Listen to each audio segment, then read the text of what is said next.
John Mitchell had always pictured his life as a fairy tale, a loving wife, a beautiful home, and a house filled with the laughter of children. Growing up in a large, traditional family in Chicago, John was the eldest of 5 siblings. His parents, devout Catholics, instilled in him the values of family and faith. John had always been the protector, the one who took care of his younger siblings, and he couldn't wait to have children of his own. At 37, John was a successful marketing executive, known for his hard work and dedication. His wife, Emily, was a teacher at the local elementary school. They met in college and had been inseparable ever since. Emily, with her warm smile and nurturing nature, was the perfect partner for John. They shared a dream of a large family, and their love for each other was evident to everyone around them. However, despite their strong bond, there was a shadow over their marriage: infertility. For 10 long years they had tried to conceive, but every attempt ended in heartbreak. They had experienced the joy of 2 positive pregnancy tests, only to face the pain of miscarriages. The emotional toll was immense, and their families, both equally traditional, added to the pressure. John's parents often hinted at their desire for grandchildren, and Emily's family was no different. John and Emily's support system included a few close friends who had been with them through thick and thin. Sarah, John's best friend from college, was a therapist. She had been a rock for John, providing emotional support and practical advice. David, John's colleague and confidant, was a jovial man who always knew how to lighten the mood. Then there was Mike, Emily's co-worker, and the school's physical education teacher. Mike was charming, athletic, and had a way with people that made him instantly likable. He and Emily had become friends over the years, and while John had never been the jealous type, he couldn't help but notice how close they had become. One chilly morning in February, John woke up to find Emily sitting at the edge of the bed, staring at a pregnancy test in her hand. Her face was a mix of hope and fear. John's heart raced as he joined her, holding his breath. "Is it?" he asked, unable to finish the question. Emily nodded, her eyes brimming with tears. "It's positive, John." For a moment they sat in stunned silence. Then a wave of joy washed over them. John wrapped his arms around Emily, holding her tightly. "We did it," he whispered, his voice choked with emotion. "We finally did it." The weeks that followed were filled with cautious optimism. John and Emily visited their doctor regularly, and as the pregnancy progressed past the critical first trimester, their hope grew. For the first time in years, they allowed themselves to dream about the future. But as Emily's belly grew, so did John's unease. It started with small things: Emily's sudden disinterest in their favorite TV show, her frequent texting with Mike, and her occasional mood swings that seemed out of character. John tried to dismiss his concerns, attributing them to the stress of the pregnancy and his own overactive imagination. One evening, as they sat on the couch watching a rerun of their favorite crime drama, Emily suddenly asked to change the channel. John frowned, puzzled. "Why? We love this show," he said, reaching for the remote. I'm not in the mood for it," Emily replied, her voice strained. "Can we watch something else?" John complied, but the incident gnawed at him. The next day, he confided in Sarah during their lunch break. "I don't know, Sarah," he said, stirring his coffee absently. "It's like she's avoiding something. She's been acting strange ever since we found out about the baby."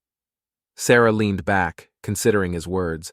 "Pregnancy can be stressful, John. Hormones, anxiety. It can affect people in different ways. But if it's bothering you this much, maybe you should talk to her about it." Despite Sarah's reassurances, John couldn't shake the feeling that something was wrong. He began to notice more odd behaviors: Emily's reluctance to talk about the baby with their families, her growing closeness with Mike, and the way she seemed to avoid certain topics. One Saturday afternoon, as Emily was napping, John decided to investigate. He opened her laptop, something he rarely did, and started browsing through her messages and emails. At first, everything seemed normal: emails from coworkers, newsletters, and casual chats with friends. But then he found a series of messages between Emily and Mike. The messages weren't explicit, but they were frequent and filled with inside jokes and personal discussions. John's heart sank as he read through them. There was nothing concrete, but the tone of the messages felt too intimate for his liking. That evening, John tried to keep his emotions in check, but his mind was racing. As they sat down for dinner, he couldn't hold back any longer. "Emily, can we talk about something?" he asked, trying to keep his voice steady. Emily looked up from her plate, her expression wary.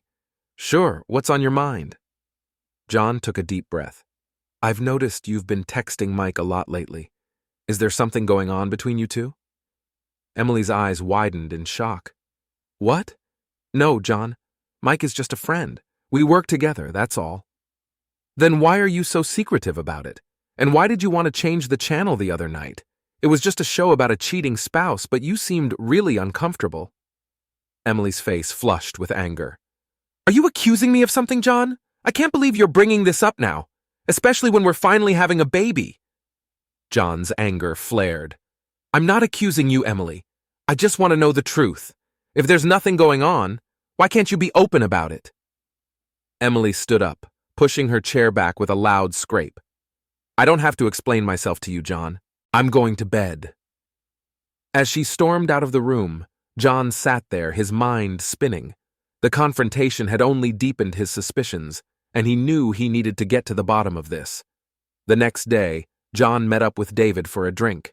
They sat in a quiet corner of their favorite bar, the dim lighting providing a sense of privacy.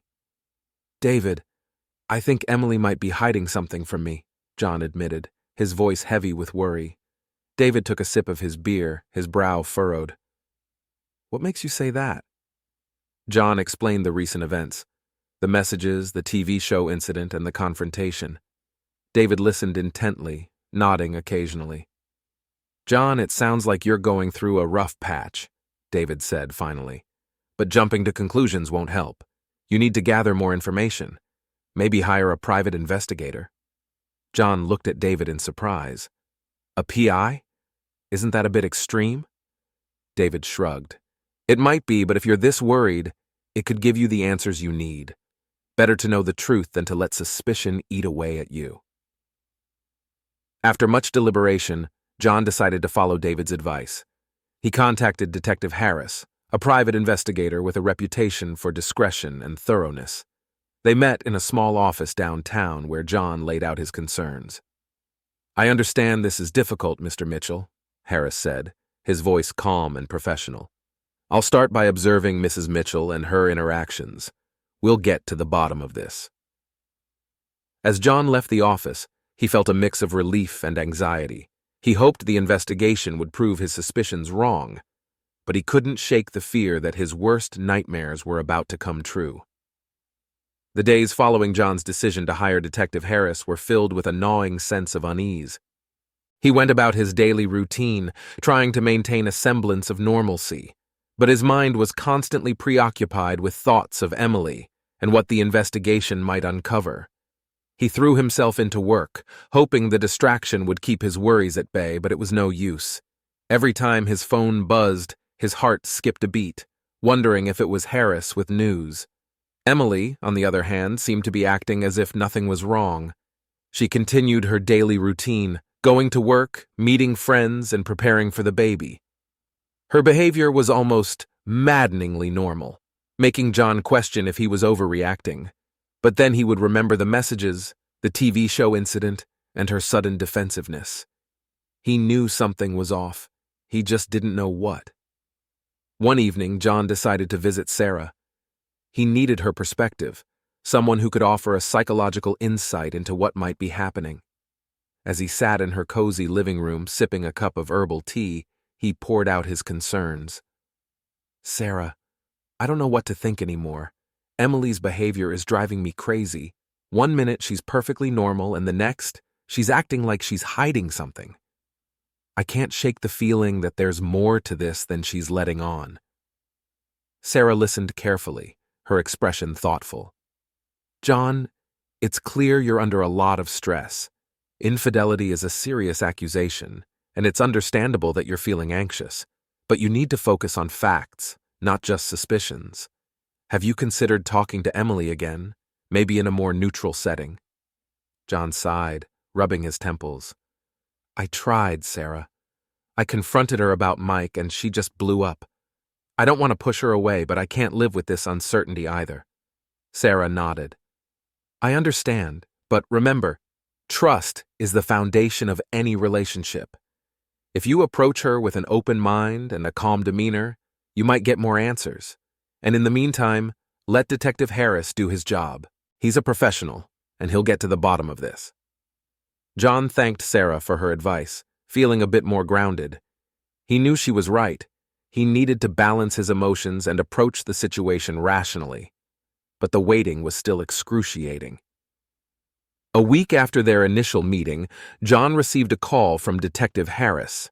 His heart pounded as he answered, hoping for some clarity.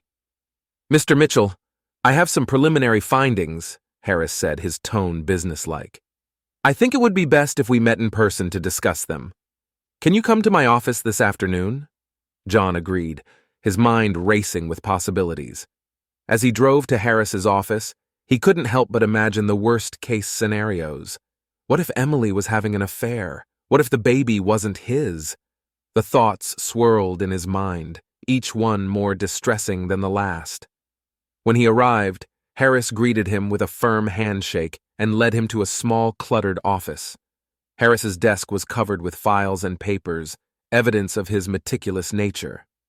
I've been following Mrs. Mitchell as you requested, Harris began, sitting down across from John. There are a few things that might be of interest to you. John leaned forward, his attention fully focused. What did you find? Harris opened a file and began to summarize his findings. First, I observed Mrs. Mitchell meeting with Mr. Mike Thompson on several occasions. They meet at a cafe near the school where they work. Their interactions appear friendly, but there's nothing overtly suspicious in their behavior. John felt a mix of relief and frustration. So, they're just friends? Harris nodded. From what I've seen so far, yes. However, there was one incident that caught my attention. Mrs. Mitchell received a package from Mr. Thompson during one of their meetings. She seemed quite anxious about it. John's brow furrowed. A package? What was in it? Harris shook his head. I couldn't determine the contents, but her reaction suggests it was something significant. John's mind raced with possibilities. What could Mike have given her that made her so anxious? Was it something innocent? Or was it connected to the secrets he suspected she was hiding? I'll continue to monitor their interactions and see if anything else comes up, Harris assured him. In the meantime, I suggest you try to remain calm and not jump to conclusions. We're still gathering information.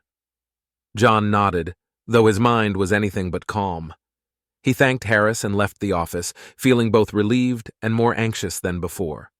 The package was a new piece of the puzzle, but it didn't provide the answers he needed. That evening, John returned home to find Emily in the kitchen preparing dinner. The aroma of roasted chicken and vegetables filled the air, but John's appetite was non-existent. He watched her for a moment, noting how effortlessly she moved, as if everything was perfectly normal. Hey, he said, trying to sound casual. How was your day? Emily looked up and smiled. It was good, just the usual stuff at school. How about you? John shrugged. Same old, work was busy. They sat down to dinner, the clinking of cutlery the only sound breaking the silence. John's mind kept drifting back to Harris's report, the image of Emily receiving a package from Mike playing on a loop in his head. Emily, I need to ask you something, John said finally, breaking the silence. Emily looked up, her expression wary. What is it? John took a deep breath. I know you've been meeting with Mike a lot lately, and I saw you got a package from him. What's going on? Emily's face went pale and she set down her fork. John, it's not what you think. Then tell me, John urged, his voice trembling. I need to know the truth, Emily. I can't keep living like this. Emily looked down at her hands, her eyes filling with tears. Mike and we've been working on a project together. It's something I didn't want to tell you about because I wanted it to be a surprise. John's heart pounded. A project? What kind of project? Emily took a deep breath, trying to steady herself. It's a nursery. Mike is really good with carpentry, and he offered to help me build some furniture for the baby's room. The package was just some materials he got for me. John stared at her, his mind struggling to process the information. Why didn't you tell me? Emily wiped away a tear. Because I wanted it to be a surprise, John. I know how much this baby means to us, and I wanted to do something special. I'm sorry if it seemed like I was hiding something. I didn't mean to make you worry. John felt a wave of relief, but also guilt for doubting her. Emily, I'm sorry. I've just been so stressed about everything. I didn't mean to accuse you. Emily reached across the table and took his hand. I understand, John. We've both been under a lot of pressure, but we need to trust each other, especially now. John nodded, squeezing her hand. You're right. I'll try to be better about that. As they finished dinner, John couldn't shake the feeling that there was still more to the story. But for now, he decided to trust Emily and focus on their future together. Despite Emily's reassurances, John couldn't completely quell his doubts. He decided to continue working with Detective Harris, not wanting to leave any stone unturned. He needed to know everything, even if it meant risking his marriage. A few days later, Harris called with another update. Mr. Mitchell, I've gathered more information. Can you come to my office? John agreed, his anxiety returning. He arrived at Harris's office, bracing himself for whatever news awaited him. I've continued to observe Mrs. Mitchell and Mr. Thompson, Harris began. There was another meeting at the cafe, and this time I was able to get closer. They discussed the nursery project, which aligns with what Mrs. Mitchell told you. However, there's something else you should know. John's heart raced. What is it? Mrs. Mitchell received a phone call during their meeting. She stepped outside to take it, and I managed to overhear part of the conversation. She was speaking to someone named Rachel, and she seemed very distressed. John's mind whirled. Rachel? Who is she? Harris shook his head. I'm not sure, but Mrs. Mitchell mentioned something about needing to meet her in person and discussing something important. John felt a surge of frustration. Another piece of the puzzle, but still no clear answers. Did you find out where they're meeting? Harris nodded. Yes, they're meeting at a park near your home tomorrow afternoon. I'll be there to observe. John thanked Harris and left, his mind in turmoil. Who was Rachel, and what was so important that Emily had to meet her in secret? The mystery deepened, and John knew he had to get to the bottom of it, no matter what. The next day, John pretended to go to work, but instead parked his car a few blocks away from the park. He arrived early, positioning himself where he could see the entire park without being noticed. He felt a mix of guilt and determination. He had to know the truth. Detective Harris was already there, blending into the surroundings. As the hours passed, John's nerves grew.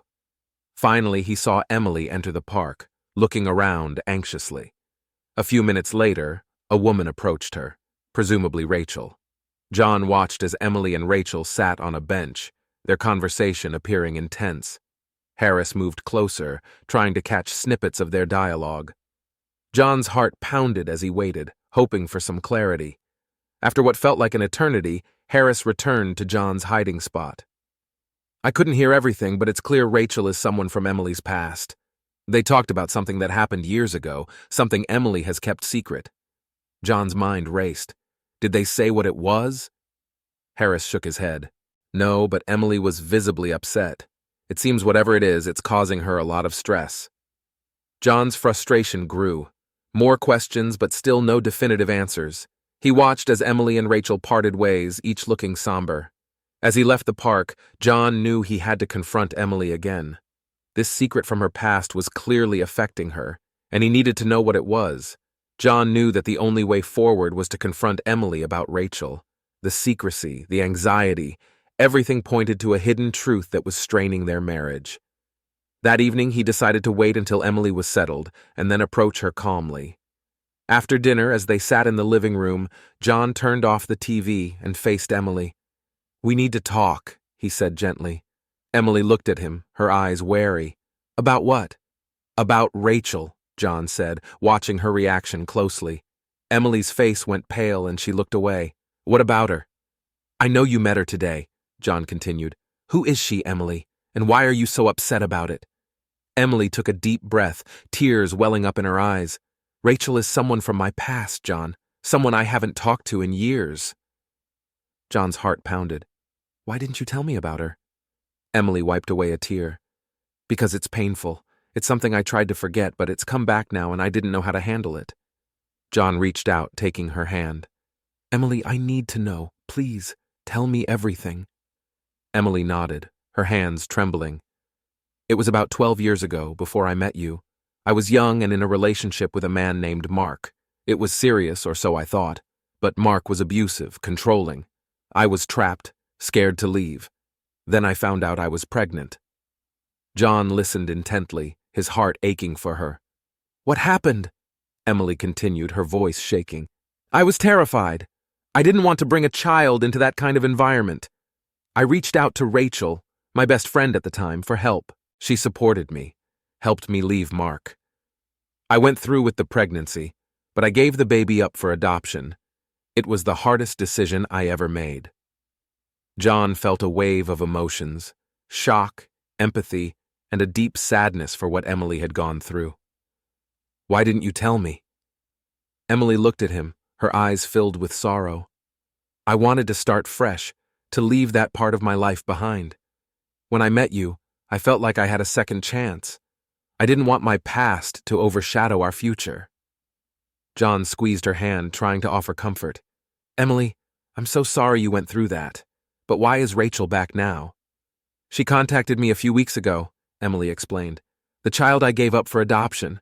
His adoptive parents want to meet me. They've been trying to find me for years. John's mind raced. So, the package from Mike? Emily nodded. Mike knows about my past. He's been helping me gather information and prepare for the meeting. The materials he gave me were related to that. John felt a mix of relief and guilt. Emily's secrecy now made sense, and her actions were far from the betrayal he had feared, but there was still a lot to process. Emily, I understand why you kept this from me, but we need to face this together. We're about to have a child of our own, and we need to be open with each other. Emily nodded, tears streaming down her face. You're right, John. I'm sorry for hiding this from you. I was just so scared. John pulled her into a hug, holding her close. We'll get through this, Emily. Together. The days that followed were a whirlwind of preparation. Emily reached out to Rachel again, arranging a meeting with the adoptive parents. John supported her every step of the way, helping her navigate the emotional complexities of the situation. On the day of the meeting, John and Emily drove to a nearby town where the adoptive parents lived. As they parked outside a charming suburban home, Emily took a deep breath, her hand clutching John's for support. I'm nervous, she admitted, her voice trembling. John kissed her forehead. It'll be okay. We're in this together. They walked up to the door and Emily knocked. A few moments later, a kind-looking couple in their early 40s opened the door. The woman, with her warm smile and gentle eyes, introduced herself as Linda. Her husband, Michael, stood beside her, offering a welcoming handshake. Thank you for coming, Linda said, her voice filled with emotion. We've been looking forward to this for a long time. Emily nodded, tears in her eyes. Thank you for reaching out. This means a lot to me. They sat in the cozy living room, the atmosphere charged with emotion. Linda and Michael shared stories about Emily's son, whom they had named Jacob. They spoke of his talents, his personality, and how much he meant to them. Jacob is an incredible boy, Linda said, her eyes shining with pride. He's smart, kind, and so full of life. We've always told him about you, Emily. How brave you were to give him a chance at a better life. Emily listened, tears streaming down her face. I always wondered about him. It means so much to know he's happy and loved. Michael nodded. He's been curious about you, especially as he's gotten older. He's expressed a desire to meet you if you're open to it. Emily looked at John, who nodded encouragingly. I'd love to meet him, she said, her voice steady despite the tears. Linda smiled. We can arrange that. It's important for him to know where he comes from and to have a connection with you. The following weeks were a time of healing and building new connections. Emily met Jacob, and the reunion was filled with tears, hugs, and heartfelt conversations. John stood by her side, supporting her through every emotional moment. Jacob, a bright and inquisitive boy of 11, was eager to learn about his birth mother. He asked Emily countless questions, soaking up every detail of her story. Emily shared her journey with him, and they began to forge a bond that would only grow stronger over time. John watched with a mix of pride and relief as Emily navigated this new chapter of her life. Her strength and resilience amazed him, and he felt a renewed sense of love and admiration for her. With the past finally out in the open, John and Emily felt a sense of liberation. They continued to prepare for the arrival of their own child, their relationship stronger than ever. The nursery project that had initially caused so much suspicion now became a symbol of their renewed commitment to each other. One evening, as they sat in the finished nursery, John turned to Emily. "We've been through so much, but I know we can face anything together." Emily smiled, her eyes filled with love.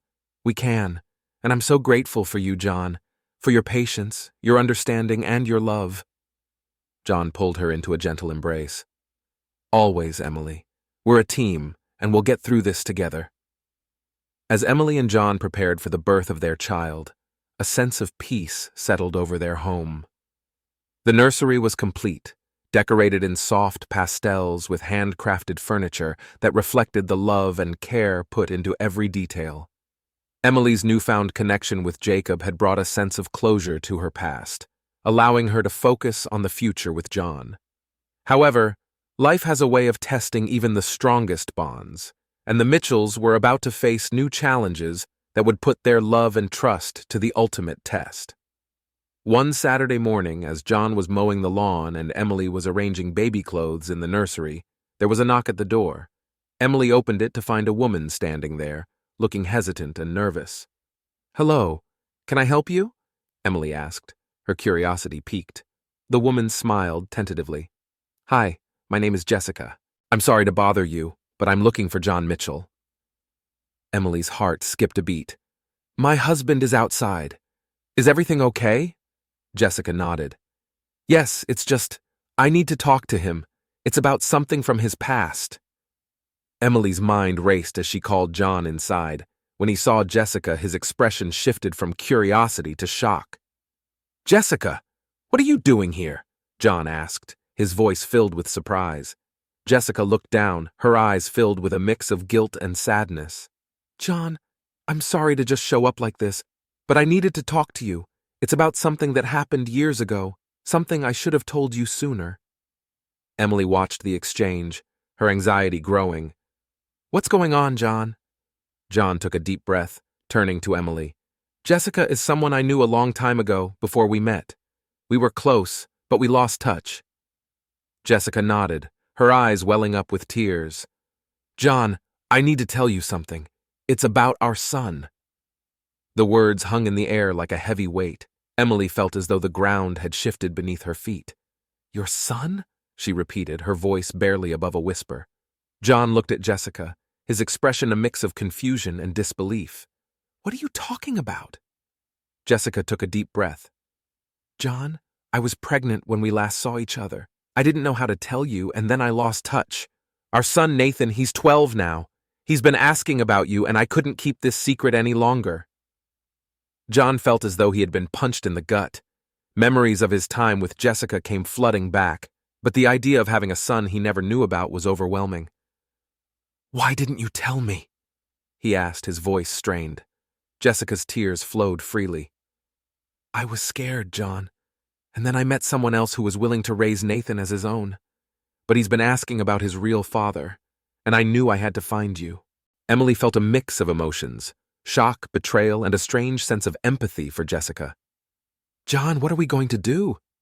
John ran a hand through his hair, trying to process the information. "I don't know. This is a lot to take in." Jessica looked at Emily, her expression pleading. "I'm so sorry for the way I've handled this. But Nathan deserves to know his father. Can we talk about this? Find a way to introduce him to John?" Emily nodded slowly, her mind racing. Of course. We need to do what's best for Nathan. The following weekend, John and Emily drove to a nearby town to meet Nathan. The car ride was filled with a tense silence, both of them lost in their thoughts. When they arrived at a modest house, Jessica greeted them at the door, looking anxious. Nathan's inside. He's excited to meet you, John, Jessica said, her voice trembling. John nodded, feeling a mix of nerves and anticipation. They walked into the living room where a boy sat nervously playing with a toy car. He looked up as they entered, his eyes wide with curiosity. Nathan, this is John, he's your father, Jessica said gently. Nathan stood up, his hands fidgeting. Hi, John. John knelt down, trying to smile despite the whirlwind of emotions inside him. Hi, Nathan, it's nice to meet you. Emily watched from the sidelines, her heart aching for John and the boy he had just met. She could see the resemblance between them, the same eyes, the same nervous smile. This was a part of John's past that neither of them had expected, but it was now part of their present. Over the next few weeks, John spent as much time as he could with Nathan, trying to build a relationship with the son he never knew he had. Emily supported him, though it was a difficult adjustment. She could see the toll it was taking on John, trying to balance his newfound responsibilities with their impending parenthood. One evening, as they sat in the living room, Emily broached the subject that had been weighing on her mind. John, how are you holding up? John sighed, leaning back in his chair. It's been tough, Em. I feel like I've been thrown into a situation I wasn't prepared for. But Nathan, he's a great kid. I want to be there for him. Emily nodded, reaching for his hand. I know, and I support you, John. But we also need to make sure we're ready for our own baby. We can't neglect our needs. John squeezed her hand, his eyes filled with gratitude. I know, and I promise we'll get through this together. As the weeks passed, John's bond with Nathan grew stronger. They spent weekends together, playing sports, going to the park, and getting to know each other. Emily often joined them, wanting to be a part of Nathan's life as well. Slowly, they began to feel like a family. One Saturday, as they were having a picnic in the park, Nathan looked up at John. Do you think I could call you Dad? John felt a lump in his throat, tears welling up in his eyes. I'd like that, Nathan. I'd like that a lot. Emily watched the exchange, her heart swelling with love for both John and Nathan. She could see how much this meant to John, and she was determined to make this new dynamic work for their growing family. Just as things seemed to be settling into a new normal, another unexpected event threatened to upend their lives. One evening, as John was tucking Nathan into bed after a weekend visit, his phone rang. It was Detective Harris. John, I have some urgent news. We need to meet as soon as possible. John's heart raced. What is it, Harris? There's something you need to know about Emily's past. Something that could change everything. Confronting the truth. The next day, John met with Harris in his office. The detective's expression was serious, and John braced himself for what was to come. John, I've been digging into Emily's past, as you requested. I found something troubling, Harris said, handing John a folder. John opened it, his eyes scanning the contents. It was a police report, detailing an incident from years ago involving Emily and Mark, her abusive ex. The report mentioned allegations of fraud and deceit, and it painted a picture of a much darker past than Emily had ever revealed. Harris, what does this mean? John asked, his voice filled with dread. It means that Emily may not have been entirely honest about her past. There are allegations here that could have serious implications for her, and for you.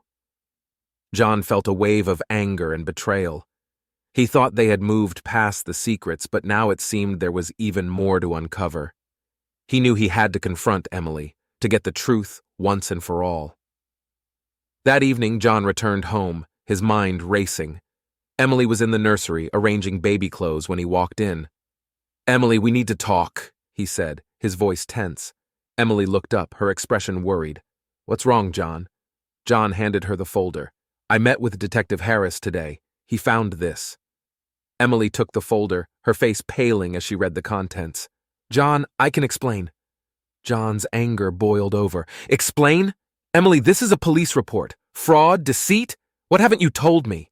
Emily's eyes filled with tears. John, I was desperate. Mark was abusive, and I did things I'm not proud of to survive.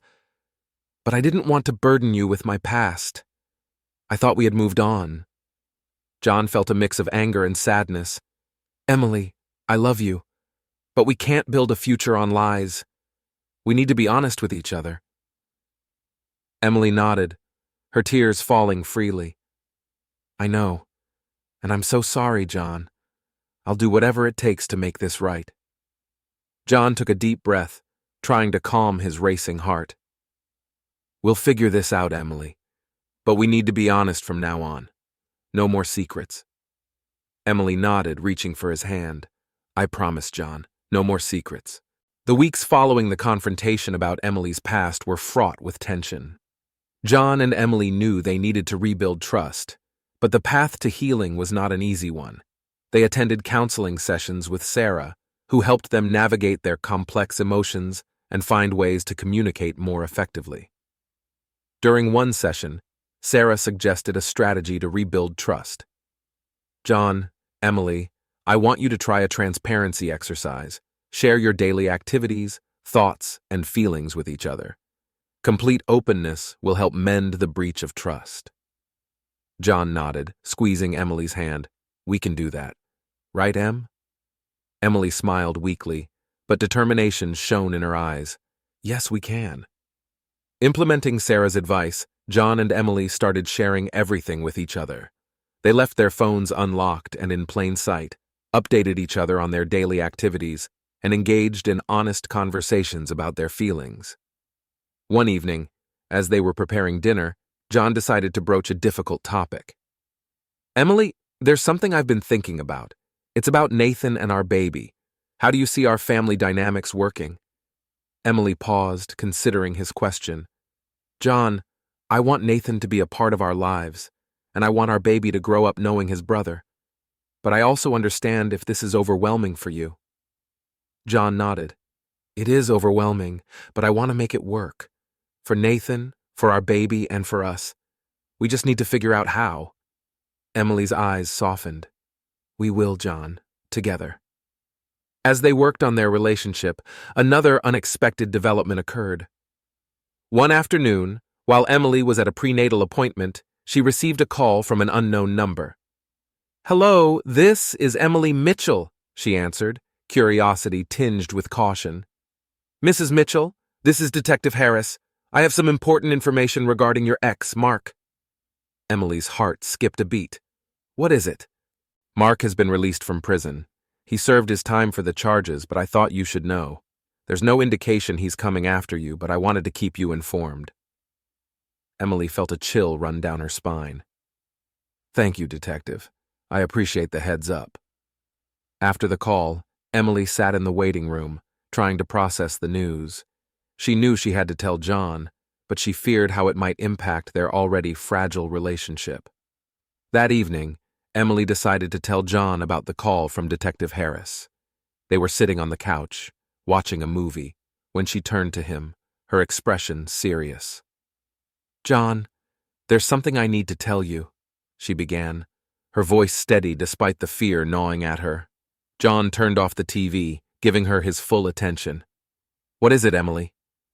Detective Harris called me today. Mark has been released from prison. John's eyes widened in shock. Released? When? Recently. Harris wanted to inform me. He said there's no indication that Mark is coming after me, but I thought you should know. John's jaw clenched, his protective instincts flaring. We need to make sure you're safe. We need to take precautions. Emily nodded. I agree, but we can't live in fear. We have to focus on our family and our future. John wrapped his arms around her, holding her close. We'll get through this, Emily. Together. Despite their resolve, the news of Mark's release cast a shadow over their lives. John and Emily took precautions, installing a security system and informing their close friends and family about the situation. They were determined not to let fear control them, but the tension was palpable. One evening, as John was working late in his home office, He heard a noise outside. He tensed, his mind immediately jumping to the worst-case scenario. Grabbing a flashlight, he went to investigate, his heart pounding. As he stepped outside, he saw a figure moving in the shadows. "Who's there?" he called out, his voice firm. The figure stepped into the light, revealing a teenage boy with a look of fear on his face. "I'm sorry, sir. I didn't mean to scare you." John lowered the flashlight, recognizing the boy as one of Nathan's friends from school. "What are you doing here?" The boy shuffled his feet. "Nathan told me about his dad. I just wanted to make sure everything was okay." John felt a mix of relief and surprise. "Everything's fine, but you should go home. It's late." The boy nodded, backing away. "I'm sorry, Mr. Mitchell. I didn't mean any harm." John watched him leave, a sense of unease lingering. He knew they couldn't let their guard down, but he also knew they couldn't live in constant fear. Amidst the tension, there was also joy. Emily's due date was approaching, and they were both excited and nervous about the arrival of their baby.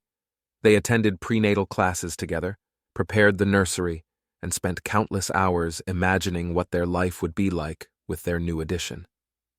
One sunny afternoon, Emily felt the first signs of labor. She was in the kitchen preparing lunch when a sharp pain shot through her abdomen. "John!" she called out, clutching the counter for support. John rushed to her side, his heart racing. "Is it time?" Emily nodded, breathing through the pain. "I think so." They grabbed the hospital bag and hurried to the car, excitement and nerves coursing through them. As they drove to the hospital, John kept glancing at Emily, his love for her overwhelming. "You're going to be amazing, Em," he said, squeezing her hand. Emily smiled through the pain. "So are you, John."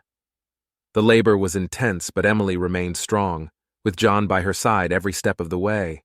After hours of effort, their baby boy was born, healthy and perfect. As the doctor placed the tiny bundle in Emily's arms, both parents were overcome with emotion. "He's beautiful," Emily whispered, tears streaming down her face. John leaned in, his eyes filled with awe. "He is, just like his mother." They named him Ethan, a name they had both loved for its meaning, strong and firm. Holding their son for the first time, they felt a sense of completeness and joy that made all their struggles worthwhile. As they brought Ethan home, John and Emily felt a renewed sense of hope and determination. They were a family, and they were stronger together. They knew they still had challenges to face, but they also knew they could overcome anything with love and trust. One evening, as they sat in the nursery watching Ethan sleep, Emily turned to John. "We've been through so much, but I know we're going to be okay." John nodded, his eyes filled with love. "We will. Because we have each other." Just as they began to settle into their new life with Ethan, another unexpected event shook their world. One evening, as they were preparing for bed, there was a knock at the door. John went to answer it, his heart pounding with a sense of foreboding. Standing on the porch was Mark, looking disheveled and desperate. "John, I need to talk to Emily." John's protective instincts flared. "What are you doing here, Mark?" Mark held up his hands in a gesture of peace. "I'm not here to cause trouble. I just need to talk to Emily. It's important." John hesitated, but then called for Emily. She came to the door, her face pale as she saw Mark. "What do you want, Mark?" Mark looked at her, his eyes filled with a mix of regret and desperation. "Emily, I know I've done terrible things, but I need your help. I've turned my life around, but I need closure. I need to make things right." Emily's eyes narrowed.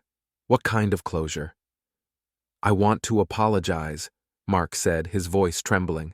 "I want to make amends for what I did. I know I don't deserve it, but I need to try." John looked at Emily, waiting for her response. He could see the conflict in her eyes, the struggle between fear and the desire for closure. After a long pause, Emily took a deep breath. "Okay, Mark, you can apologize, but then you need to leave us alone. We have a new life now, and we don't need you disrupting it." Mark nodded, tears streaming down his face. "Thank you, Emily. I'm sorry for everything." As Mark walked away, John wrapped his arms around Emily, holding her close. "You did the right thing, Em." Emily leaned into him, feeling a sense of relief and finality. "I hope so, John. I really hope so." Life with Ethan brought a new kind of joy and challenge. John and Emily found themselves navigating sleepless nights, diaper changes, and the endless wonder of watching their baby grow. Ethan quickly became the center of their world, a beacon of hope and happiness amidst the lingering shadows of their past. One crisp autumn morning, as John prepared breakfast and Emily fed Ethan, the phone rang. It was Detective Harris. "John, there's something urgent we need to discuss," Harris said, his tone serious. John's heart sank. "What is it, Detective?" "It's about Mark. I think you and Emily should come to my office as soon as possible."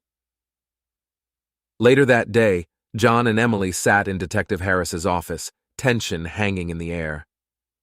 "I've been keeping an eye on Mark since his release," Harris began.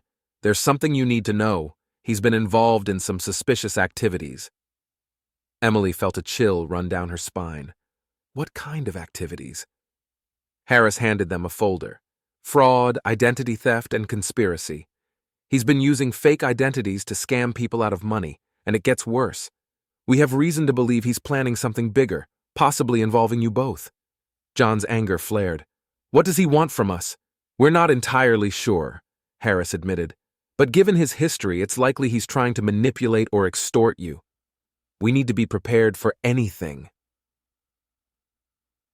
Leaving Harris's office, John and Emily felt the weight of the situation pressing down on them. They knew they couldn't let Mark disrupt their lives again, especially not with Ethan's safety at stake. "We need to be proactive," John said as they drove home. "We can't wait for Mark to make his move." Emily nodded, her mind racing. "What do we do?" "First, we need to ensure our security measures are in place. Cameras, alarms, everything. And we need to stay in close contact with Harris. If Mark tries anything, we'll be ready." Over the next few weeks, John and Emily lived in a state of heightened vigilance. They installed additional security measures and kept a close eye on their surroundings. Detective Harris provided regular updates, but the uncertainty weighed heavily on them. One evening, as they were putting Ethan to bed, Emily noticed a car parked across the street. It had been there for several hours, and the driver seemed to be watching their house. "John, look at that car," Emily whispered, her voice trembling. John glanced out the window, his jaw tightening. "I see it. Stay here with Ethan. I'm going to check it out." Grabbing a flashlight and his phone, John stepped outside. As he approached the car, the driver started the engine and sped off, leaving John standing in the street, his heart pounding. The next morning, John received a call from Harris. "We identified the car. It's registered to one of Mark's known associates. We're putting out an alert and increasing patrols in your area." John felt a mix of relief and frustration. "Thanks, Harris, but we can't keep living like this." "I understand, John. We're doing everything we can to keep you safe. Just stay vigilant." That evening, as they sat in the living room, Emily voiced her fears. "John, I'm scared. What if Mark tries to hurt us? What if he goes after Ethan?" John pulled her into a reassuring embrace. "We won't let that happen, Em. We're stronger than he thinks, and we have the law on our side." Emily nodded, taking comfort in his words. But the fear lingered, casting a shadow over their home. Just as the tension seemed unbearable, Harris called with a breakthrough. "John, we've arrested Mark. He was caught trying to access your financial records using a fake identity. We have enough evidence to charge him with multiple felonies." John felt a wave of relief. "Thank you, Harris. This means a lot to us." Harris's voice softened. "I know it's been tough, but you're safe now. We'll make sure Mark pays for what he's done." With Mark in custody, John and Emily began to rebuild their sense of security. They focused on creating a stable, loving environment for Ethan, and gradually, the fear that had gripped them began to fade. One evening, as they sat on the porch watching the sunset, Emily turned to John. "We've been through so much, but we're still standing." John nodded, squeezing her hand. "Because we have each other, and we always will." Emily smiled, her eyes reflecting the warm glow of the setting sun. "I love you, John. Thank you for standing by me through everything." "I love you too, Emily, and I always will." As the weeks turned into months, life began to normalize. Ethan grew rapidly, his laughter filling their home with joy. John and Emily continued their transparency exercise, their bond strengthening with each passing day. One afternoon, as they played with Ethan in the park, Sarah joined them, bringing her usual warmth and wisdom. "You two have come a long way," she observed, watching John lift Ethan into the air. "How are things now?" Emily smiled, glancing at John. "We're stronger than ever. It hasn't been easy, but we're more connected, more honest with each other." Sarah nodded. "That's the key. Honesty and trust. You've built a solid foundation, and that will carry you through whatever comes next." Just as they felt they were finally settling into a peaceful routine, another unexpected event shook their world. One morning, Emily received a letter in the mail, marked with no return address. Curious and cautious, she opened it. Inside was a single sheet of paper with a simple message: "You don't know the whole truth about John." Emily's heart raced as she read the words. Who could have sent this? What were they implying? Her mind raced with possibilities, fear and doubt creeping back into her thoughts. When John returned home that evening, she showed him the letter, her hands trembling. "John, look at this. What does it mean?" John's brow furrowed as he read the note. "I don't know, Em, but we can't ignore it. We need to find out who sent this and what they're talking about." Determined to uncover the truth, John and Emily reached out to Detective Harris once more. They handed him the letter, hoping he could shed some light on its origins. "I'll look into this," Harris assured them. "In the meantime, try not to let it disrupt your lives. It could be a prank, but we can't take any chances." As Harris investigated, John and Emily tried to maintain their daily routine. But the letter's cryptic message weighed heavily on their minds, casting a shadow of doubt and suspicion. After several days of investigation, Harris called with an update. "John, Emily, I found something. The letter was sent from a town a few hours away. It's known for a high level of fraudulent activity. I think we need to go there and dig deeper." John and Emily agreed, determined to get to the bottom of the mystery. They made arrangements for Ethan to stay with Sarah while they traveled to the town Harris had mentioned. As they arrived, the town's run-down appearance and eerie quietness added to their anxiety. They began their search, visiting local businesses and talking to residents, hoping to uncover any clues about the letter's sender. After a day of fruitless searching, they visited a small cafe on the outskirts of town. The owner, an elderly woman named Margaret, seemed unusually interested in their story. "You're looking for someone who sent a letter?" she asked, her eyes narrowing.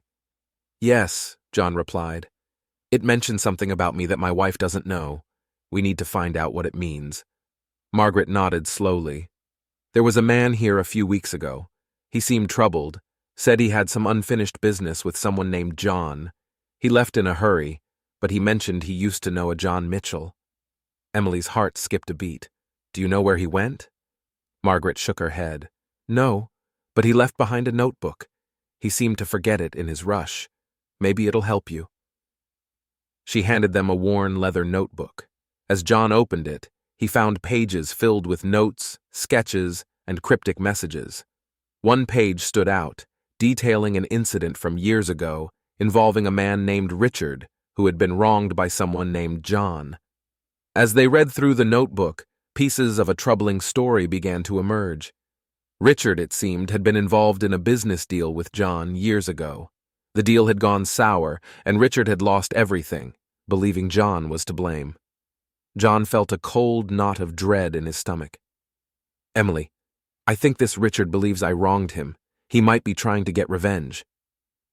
Emily looked at him, her eyes filled with concern. "John, did you know this Richard?" John shook his head. "I don't remember. It was so long ago, and I've been involved in so many deals, but we need to find him and clear this up." Determined to confront Richard and resolve the situation, John and Emily continued their search. They followed leads, talked to more residents, and eventually found themselves at a dilapidated house on the edge of town. As they approached, the door creaked open, revealing a haggard-looking man. "What do you want?" he demanded. John stepped forward, holding the notebook. "Are you Richard? We need to talk." Richard's eyes narrowed. "You're John Mitchell. You ruined my life. John took a deep breath. Richard, I'm sorry for whatever happened. I honestly don't remember the details, but I want to make things right. Richard sneered. It's too late for that. I lost everything because of you. Emily stepped forward, her voice calm and steady. Richard, we understand you're angry, but holding on to this hatred won't change the past. Let us help you. We can find a way to make amends.